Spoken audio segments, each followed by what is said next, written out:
All right, we are on air. It is Thursday, June 14th, and this is a meeting to check in on active development tasks for Backdrop CMS. Let's see, backdropcms.org, not a lot going on right now, but hopefully in the next coming weeks, we will get a bunch of changes to the module states and layout pages. There's also potentially a new security page that might be added, and maybe some blog posts. For Backdrop CMS, the project itself, I will turn it over to Nate. Nice. Okay. Wow. Okay. Wow. We are definitely in the start of the like blue sky development period here, which kind of happens at the beginning of release cycles. Although, I mean, it's now been 1 month since 1.10 came out. And that kind of means that I think people, I don't know, we've got 3 months until 1.11 comes out, and there's lots of excitement about potential things that could be implemented. And we're seeing a lot of activity, which actually is really great to see it at this point in the development cycle. And some of these items are new, some of them are old. We've got a great grab bag of great new functionality. It looks like it's coming together. Before we get into 1.11, let's talk real quick about 1.10. So our current release is 1.10.1, and the next bug fix release will be, of course, be 1.10.2. And we don't have any real critical issues for that long outstanding issue. Now it's a long outstanding issue. Is 2904, which is regarding database credentials that the way that we store database credentials, the encoding on them changed. So if you had special characters or specifically a % symbol, your database credentials set up previously now won't work anymore. And so we have a PR that started there that kind of fixes the problem that needs just some visibility improvements to make it so that we notify the user that a fallback is being used. So that's the only item that we've got for the bug fix release. There are a number of, looks like about 20 items for 1.10.2 that could potentially be handled that all have pull requests, but we won't go over all of those here. So let's talk about 1.11. Looks like the agenda is getting moved around, so this could be exciting going through these. The first item that we've got is issue 37, which is one of our oldest open issues in the entire queue. And issue 37 is the ability to add tagging to modules. And this one just barely got bumped out of the 1.10 release. And we have a plan for moving forward. We had differing ideas of how far to take this implementation regarding the modules page and how much to extend it. And we've kind of reached a compromise here where the user interface in the modules page will remain exactly the way it is with the simple search box up at the top. But modules will have a new underlying ability to group themselves by tags. And then when you enter search values into the search box, it will also include those tags when it does its searching. And so that's great. Oh, there also will be some, like the modules will say what tags they have applied to it in the extended description. That also opens the door for more possibilities regarding better search when doing the site-wide, or sorry, when doing the project browser or installer through the Backdrop application, as well as on backdropcms.org to make it so that modules can kind of categorize themselves more broadly. Let's see, next issue is 704, which is configuration translation. We've been moving this one. I think this is now the third release that we've moved this to. Still, the last release, we had a focus on translation capabilities, and we got 2 out of 3 of the translation features implemented. Menu translation and block translation were completed, but this like improving the config translation issue, we still only have a plan and a proof of concept and no implementation. But we're going to continue mentioning it during these meetings, optimistically hoping that we can complete that last major translation improvement for the 1.11 release. Let's see, next up is contact module improvements. Opie is not here today. Opie has been completely just rocking improving contact module, and there's a big meta issue at 3023 that includes a bunch of improvements to contact module that he has been working on. Some of them are for sure going to happen and are nearing completion. Things like adding a settings form for contact module to make it so that there's more configuration other than just categories. Improving the way that recipients are set up on the categories form. Let's see, making it so that contact categories are reorderable. Actually, that actually did get into 1.10, but it's part of his larger group of things. Adding a site-wide contact form block. Like that one's kind of, why don't we have it so you can place the contact module or contact form in a block and place it on other pages. Lots of really great improvements. He also has some suggestions to enable it by default, enable contact module by default. But there's some concern about spam, like not just some, but like a large amount of concern about spam that turning on a contact module by default could potentially end up being a heavy source of a good spam target, which of course then leads us into, well, let's get some spam protection in core.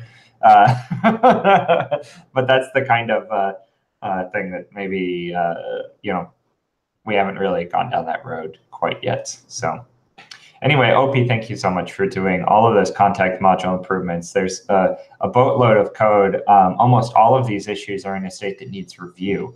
So if you guys are looking for something to review, which I know is kind of funny because Opie is like our premier reviewer. So now that he's written some new code, he can't self-review legitimately. Time to return the favor. Yeah, it's time to return the favor. Yeah.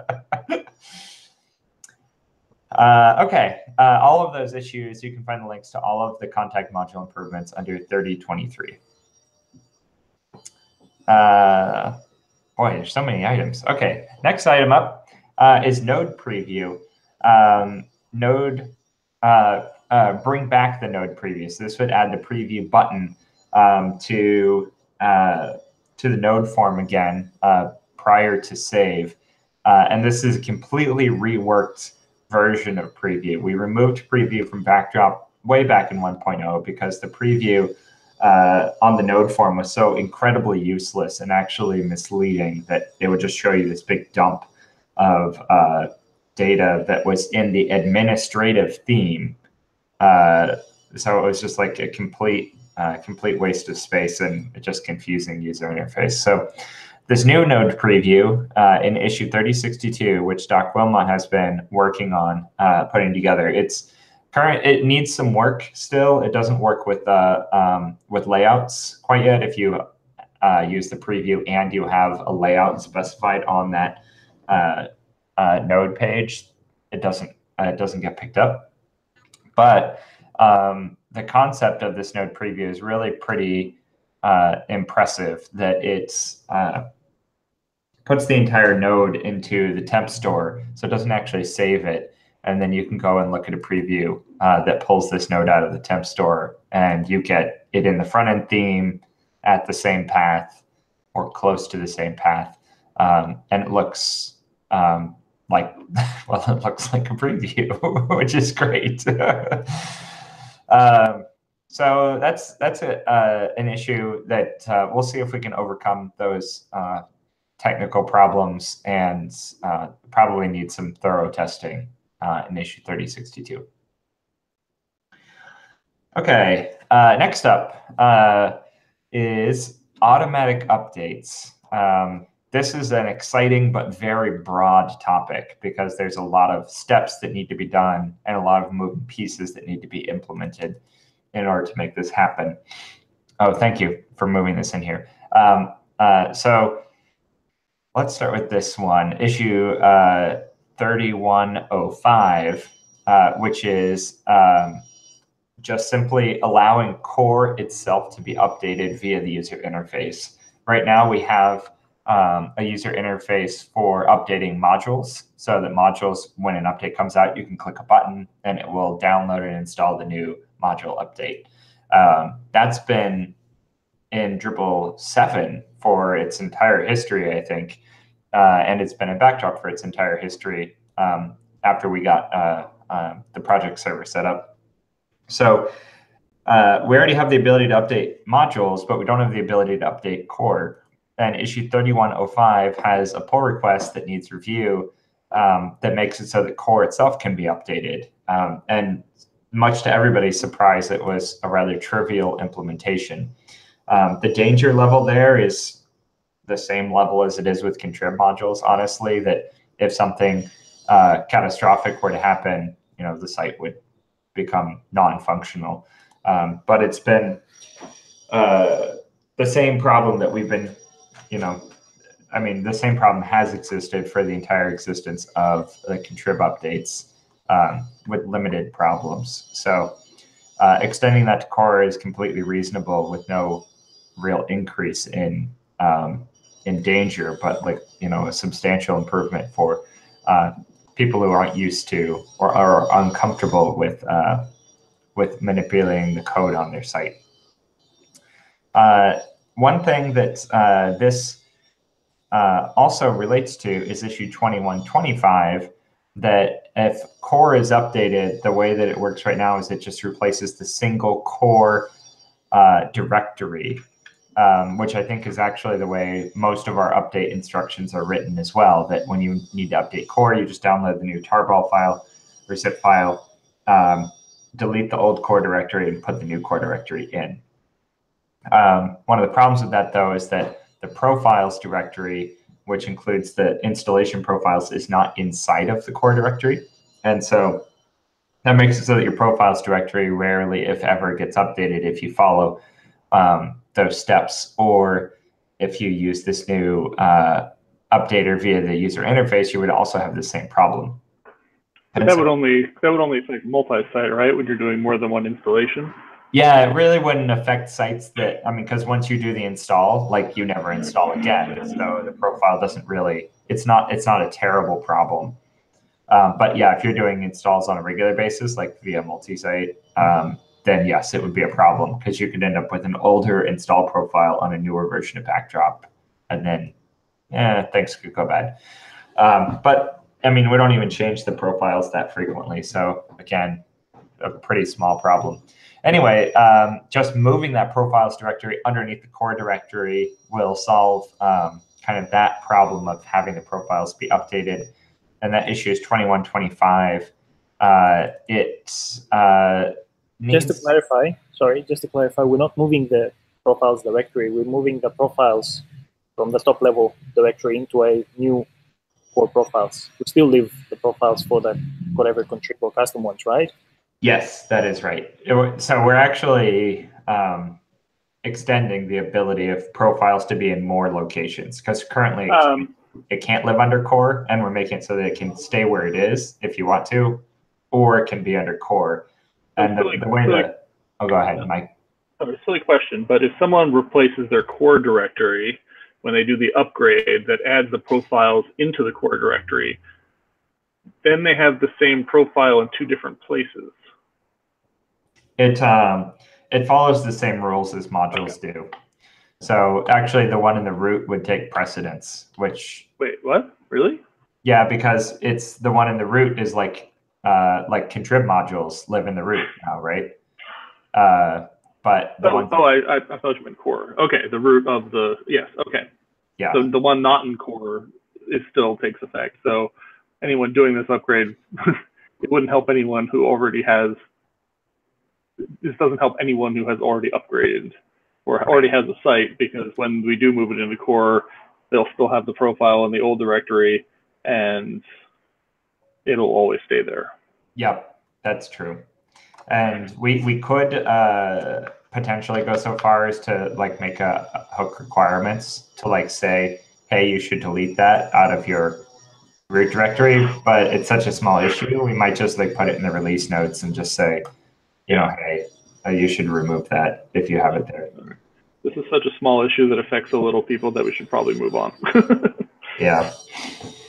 Anyway, so these two issues work well together. Updates via the UI, which is 3105, and moving the profiles directory under core/profiles issue 2125. And then we get into some other questions regarding automatic updates. Before we start automatically updating people's website, like without their intervention, we'd also like to make it so that where those updates are coming from are more tightly controlled and less easily hackable, because this is based on a blog post that someone had written that a security researcher at one point had discovered a flaw in WordPress's update server that, had they been malicious, they could have basically automatic updated every WordPress website that had automatic updates turned on, and like taken down like 20% of the internet, or hacked 20% of the internet all in one fell swoop.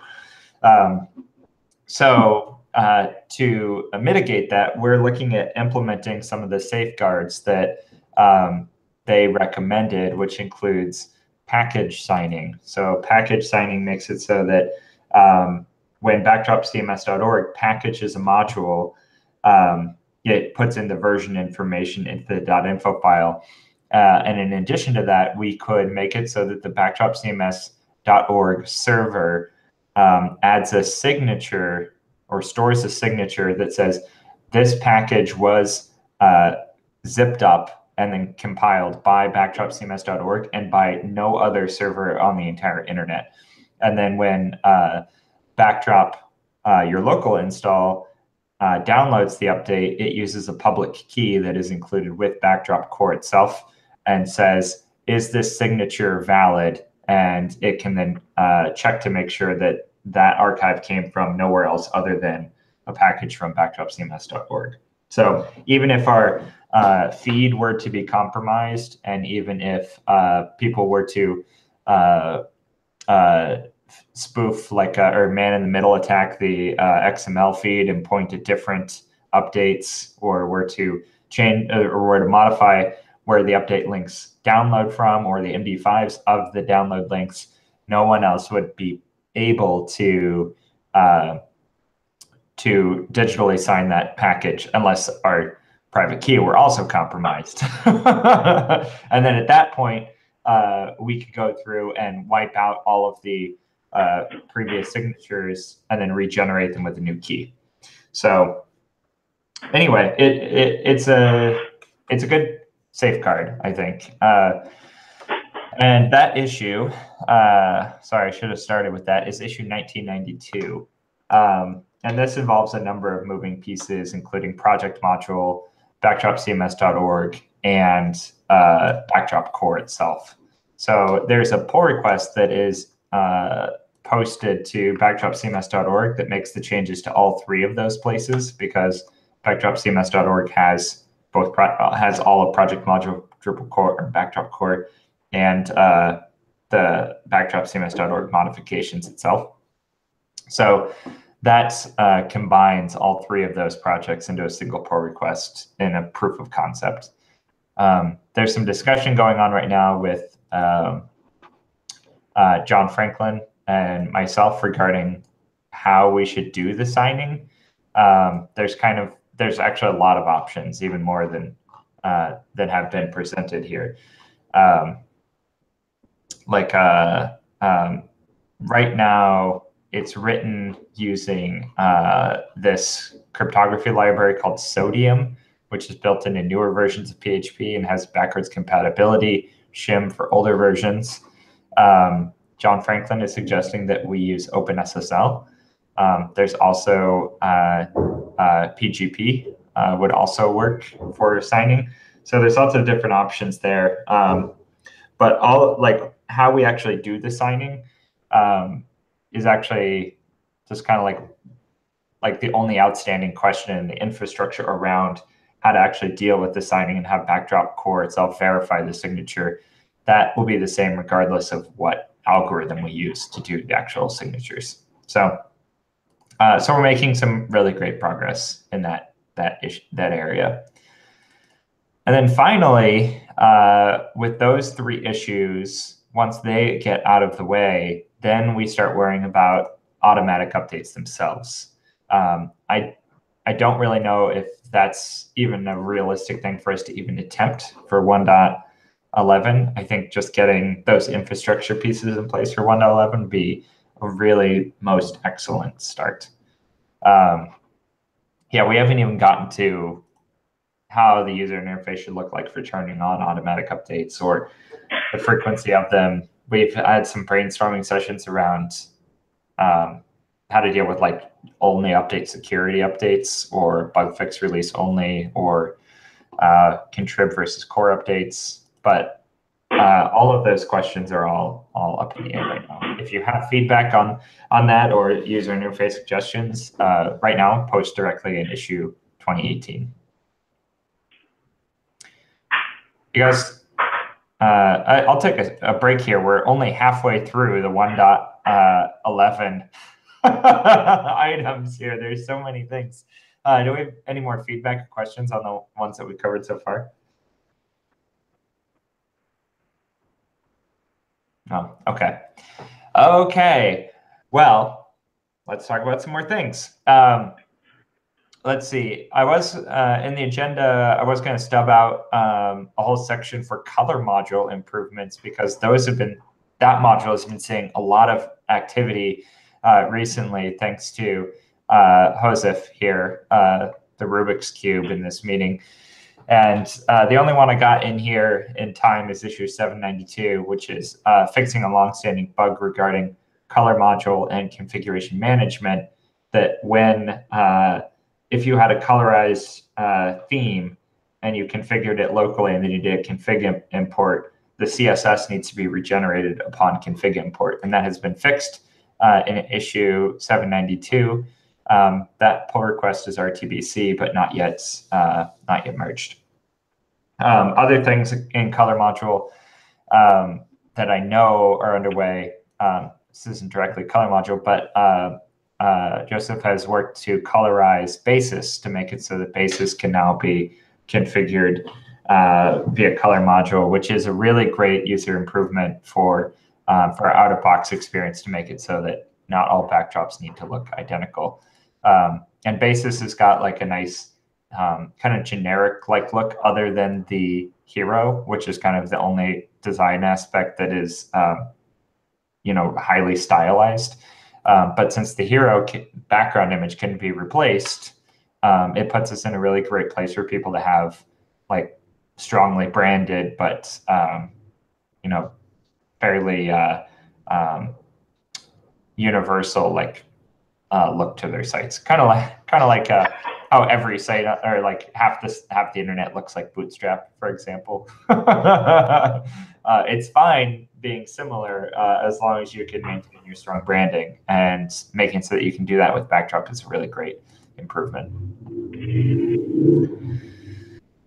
Let's see. Oh yeah, also thank you, Jen, for building out more of these color module issues. We also recently merged issue 3153, which was removing the image handling from color module, which I know seems a little bit strange, but it's some cruft that has existed in color module since Drupal 6 days. It actually hasn't even been in use since Drupal 6. That previously the Garland theme would generate images to handle gradients and rounded corners, both of which are obsolete concepts these days. We can do rounded corners and gradients with CSS now, so there's no need to have this code in color module that does nothing but generate gradients. It's just a waste. So, shaking your head, Mike. At yeah. Yeah. So anyway, that's great.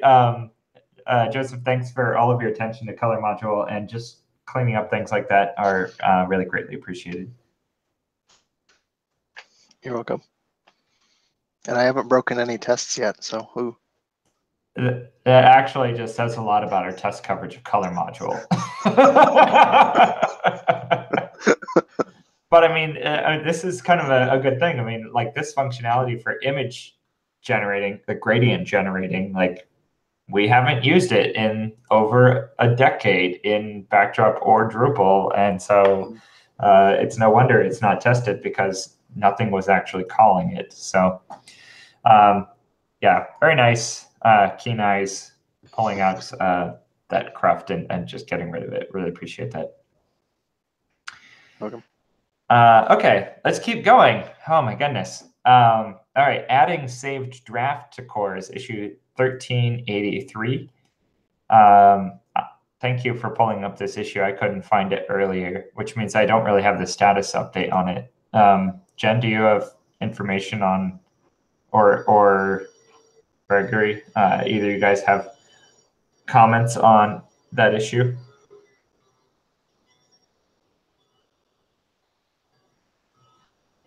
Sorry, I was trying to find the mute button there. My browser is acting up. So this was the initial ticket for getting the save draft functionality into core, but then a separate, which started as having drop-down buttons, or at least the functionality that drop-down buttons in Drupal 8 have. Maybe we wouldn't implement that in Backdrop as drop buttons, but as separate buttons, but still we need something that would expose the publishing functionality out of the vertical tabs and into closer to the submit buttons.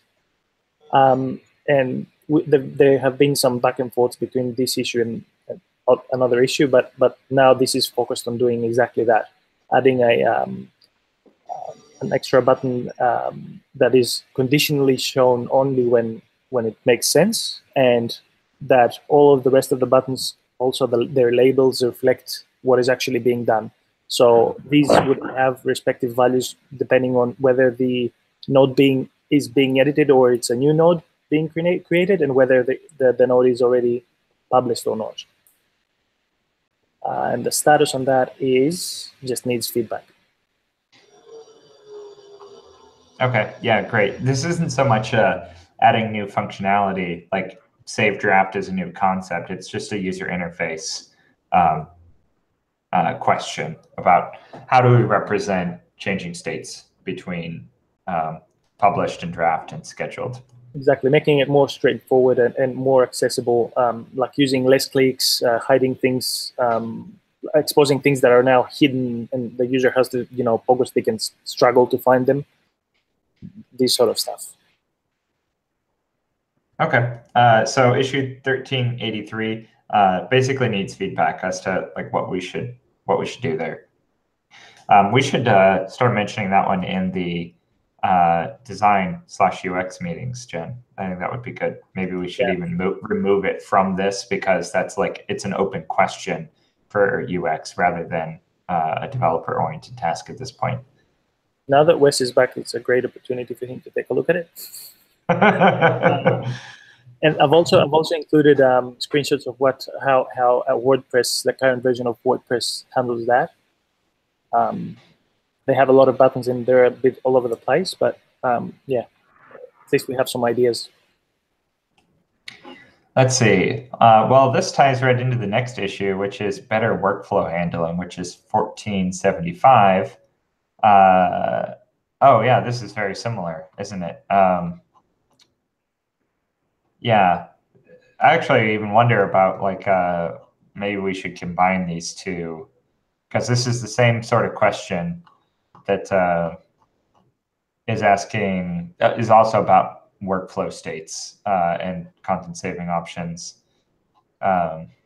Also includes screenshots from WordPress. So I think we originally closed the first issue in favor of the second issue, but then we narrowed down the scope of the second issue so much that Gregory opened up the first issue so that we didn't lose anything. But I'd be fine with combining them and making the scope bigger first until we yet the end result of what we want. And then once we know what we want, we can make a bunch of smaller issues if that's going to be easier to get them in that way. But I feel like right now, because we're all still in sort of needs review, needs feedback, needs user experience, guidance, or whatever, it might be good just to have one issue where we can talk about it all and figure it out. So I don't know if you think it's more valuable, Gregory, to keep the older issue because we have the old conversation in there, or if, I don't know, we want to just talk about them both and figure out which one is. The thing is that things got a bit more complicated now with the scheduling feature that got into core. So I'll need to think about it, like go through both of these tickets and see if there's maybe comments that are worthy at least being transferred or copied over so that they don't get lost. Just as a top level thing is that Drupal 8 has the concept, or at least the API as far as I know, of workflows or states in core, at least the API. We are not there yet, and one of my questions when the publishing thing was getting into core was, scheduled publishing, why not scheduled dump publishing? But as I said, we try to keep it minimal.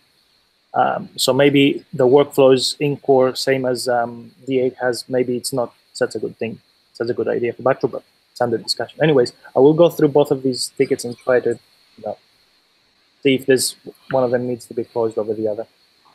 There's also a third issue that I'm not sure where it is, that the suggestion within it, maybe it is one of these two, but I think it's another issue that as you change between published, draft, or schedule for later and deal with the state changes between those, the label on the button would just change. So right now we just always say save, but as you change the options on the form, it could just update the button to match whatever the state is going to be. Yep. So that actually could work well because it might not need to deal with quote transitions, which make things difficult. It could just say the label literally could match that of the button, and probably have to take into account whether or not the content is new or not. Yeah. So this is why I renamed in the long title for 1383. It says conditional. What's the name? Conditional states or conditional labels.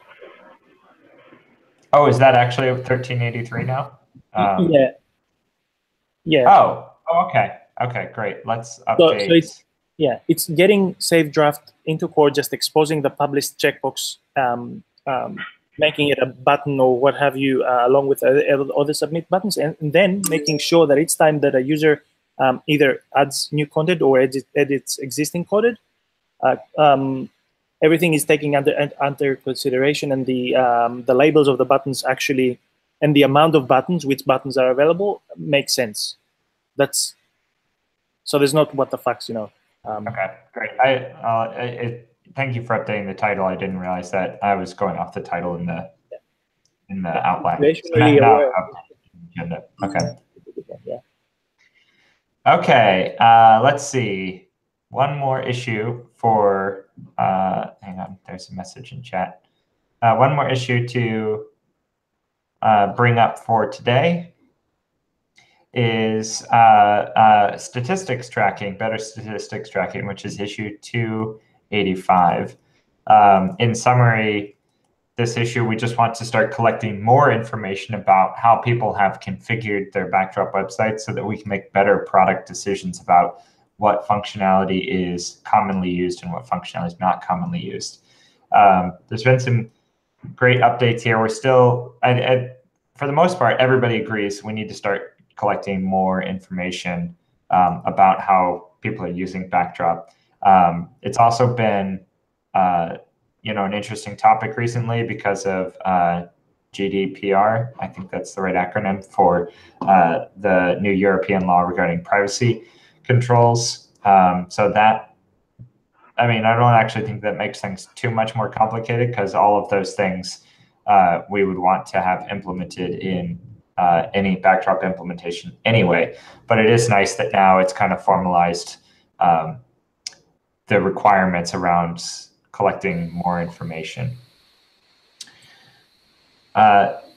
That one is actually one of my all-time favorites from d.org, because there were the community there was larger, and especially with tickets that would affect a big chunk of the community or of the sites.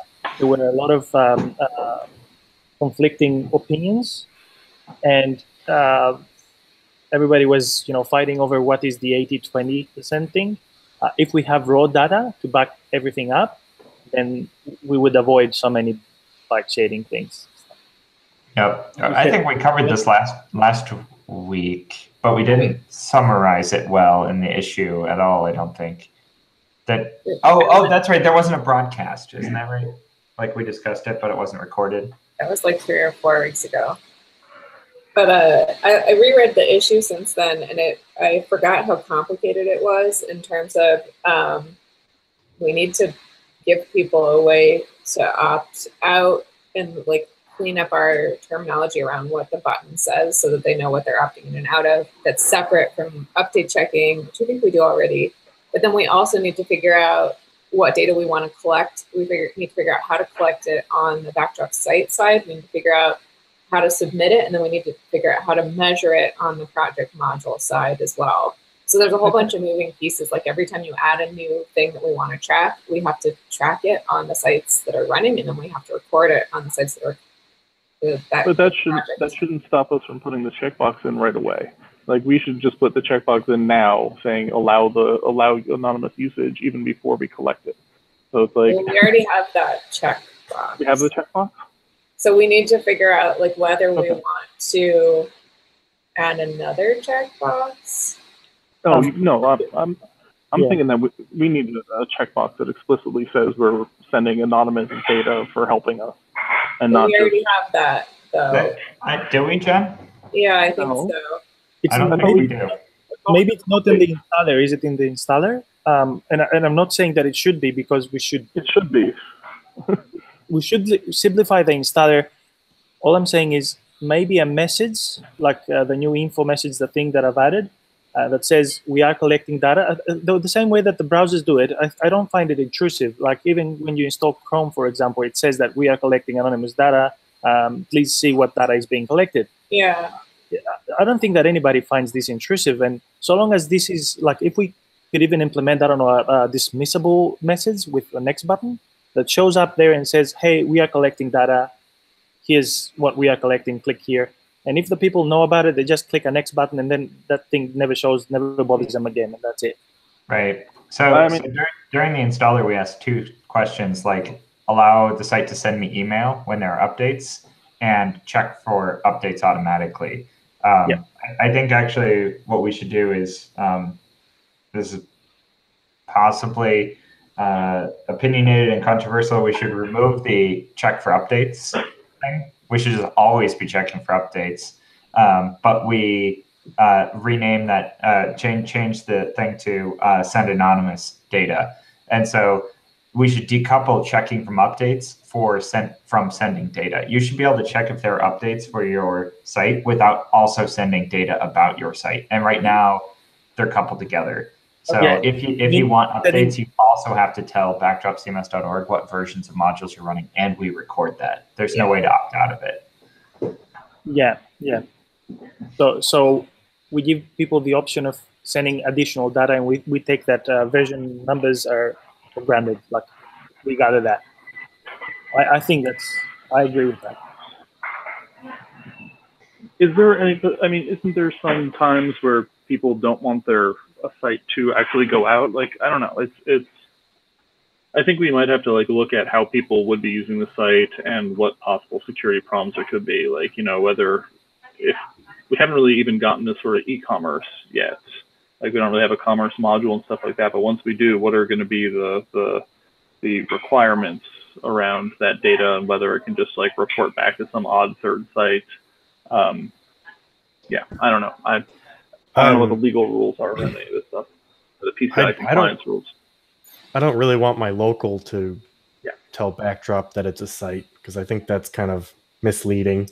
I always like to turn off check for updates just so I'm not muddying data. But, yeah, well, that's exactly what I'm saying, though, Wes, is that your site should be able to tell if it's out of date without also sending backdropcms.org recorded information. Oh, I see. Oh, that's true. Yeah. All right. So we're not going to record even just the update checks? Exactly. Like checking the update feeds shouldn't record anything. That should separately be reported as anonymous data that is sent in a separate task. And then it actually makes it so that we can cache the update feeds. Because right now, when you check for updates, it has to record information, the fact that that update was requested. So it actually would be a double win, increasing the cacheability of the update feeds and sending data separately.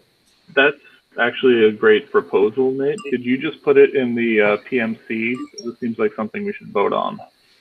Oh, okay. I just want to make, well, because this is We haven't sort of a done fun. that in a long time. What? We haven't done that in a long time, voting. Yeah. So let's do it. Well, Yeah, we were let's just- supposed to vote recently, but most people didn't vote. On what? Oh, what? Sorry, did I miss that? We had a vote issue recently about whether we should use backdrop money to sponsor City Camp, and we didn't get enough. Okay. We waited too long, and then the event was over. Yeah. Anyway, so this seems like a good thing that we should vote on, just because it's sort of, I don't know, it seems like sort of fundamental change to me on how we're doing things. Yeah. Okay. Yeah, normally okay, sure. I'm I don't all think in it'll favor. work. I will vote yes, but I just want to make sure everyone's on the same page. Yeah, I should. Okay. Okay, let's, yeah, it would really be great to write some of these ideas down, because we discuss this fairly regularly on these meetings, but the issue doesn't reflect most of the discussion at this point. Then if you want to do the PMC ticket, I will do the ticket with regards to separating the checking for updates and sending data. Okay, that sounds like a deal. That actually would be a good thing to separate entirely from this retrieving information, because it's like we could build out just sending the anonymous information to a new API, like that doesn't include any additional data collection, like separately from the data collection. So that would be good. Okay. Okay. Yay. Thank you, Gregory, for that offer. And I guess Jen for agreeing to Gregory's offer. If you'd rather write the PMC issue, you can go right ahead. All right. Well, does that sound like enough features for 1.11? I sure hope so. But that's actually not all. There's a bunch of other issues that are tagged for 1.11.